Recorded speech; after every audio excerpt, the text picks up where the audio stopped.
Proklamasi. Kami, bangsa Indonesia, dengan ini menyatakan kemerdekaan Indonesia.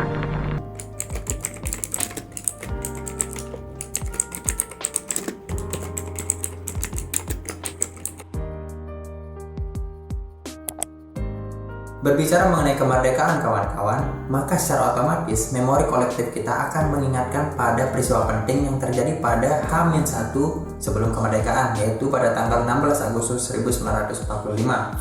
Peristiwa tersebut yaitu peristiwa Rengas Dengklok. Peristiwa Rengas Dengklok merupakan peristiwa penculikan Insinyur Soekarno dan Muhammad Hatta yang dilakukan oleh para pemuda seperti Khairul Saleh, Soekarni, dan lain-lain untuk mendesak Insinyur Soekarno dan Muhammad Hatta agar segera memproklamasikan kemerdekaan Indonesia.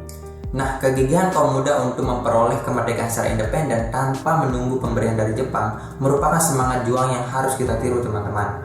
Dengan kegigihan yang luar biasa tersebut, pada akhirnya Insinyur Soekarno dan Muhammad Hatta bersedia untuk memproklamasikan kemerdekaan pada tanggal 17 Agustus 1945 di Jakarta. Kawan-kawan sekalian, jika kita menilik dari semangat, perjuangan, pengetahuan, dan kegigihan para pemuda dalam memperjuangkan kemerdekaan, maka kita dapat mengambil pelajaran bahwa kita sebagai pemuda harus memiliki semangat bela negara dan dibekali dengan pengetahuan yang luas. Bisa kita bayangkan teman-teman, jika para pemuda pada saat itu tidak memiliki pengetahuan mengenai berita internasional, yaitu kekalahan Jepang terhadap sekutu tanpa syarat, mungkin pada saat ini kita tidak dapat menikmati kemerdekaan secara independen. Berkaca dari historis negara kita kawan-kawan, kemerdekaan Indonesia ini diperjuangkan oleh berbagai golongan, suku, agama, dan ras, sehingga terbentuklah negara Indonesia yang majemuk dan masyarakat pluralisme. Dengan tercapainya kemerdekaan, maka negara wajib menjaga dan menjamin hak asasi dan hak warga negara seperti hak untuk berbicara, hak kehidupan yang layak, hak pendidikan, hak untuk mendapat keadilan, dan hak-hak lainnya. Sebagaimana yang termaktub di dalam pasal 28 Undang-Undang Dasar 1945. Oleh karena itu kawan-kawan, sebagai seorang pemuda atau yang lebih familiar dikenal sebagai milenial, menjaga dan merawat kemerdekaan adalah hal yang harus kita lakukan.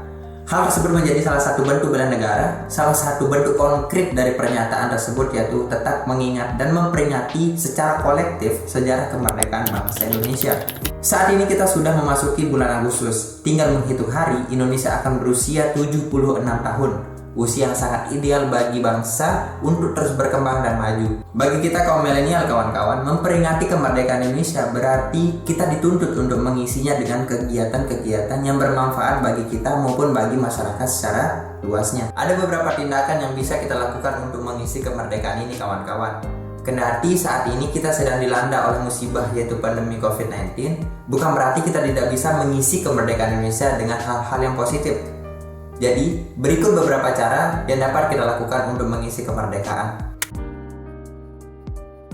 Sebagaimana kita ketahui kawan-kawan, keadaan masyarakat kita saat ini sedang terpuruk karena pandemi COVID-19.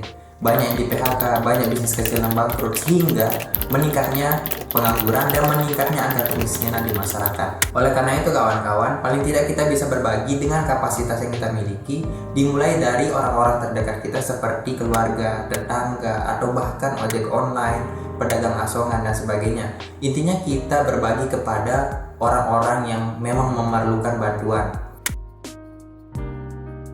Ada banyak cara yang bisa kita lakukan untuk mengasah pengetahuan dan skill yang kita miliki, seperti membaca buku-buku yang bagus, seperti bukunya Muhammad Hatta, buku Pramudia Anantatur, buku Ahmad Tohari, dan buku-buku penulis lainnya. Dengan membaca buku kawan-kawan, kita dapat melatih kognitif kita agar mampu berpikir secara konseptual, berpikir secara rasional, dan memiliki good mindset. Selain membaca buku kawan-kawan, kita dapat belajar melalui berbagai macam platform yang ada seperti YouTube dengan menonton video podcast, interview, diskusi, berita, dan video-video lainnya.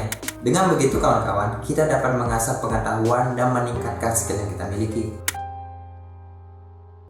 Dan yang terakhir kawan-kawan, perlu kita renungi bersama bahwa kemerdekaan yang sedang kita nikmati saat ini adalah hasil jerih payah yang diperjuangkan dengan tumpah darah oleh pahlawan kita. Sekarang tugas kita hanya untuk merawat kemerdekaan bangsa Indonesia yang telah diwariskan kepada kita. Sekian penjelasan dari saya kawan-kawan, sampai jumpa.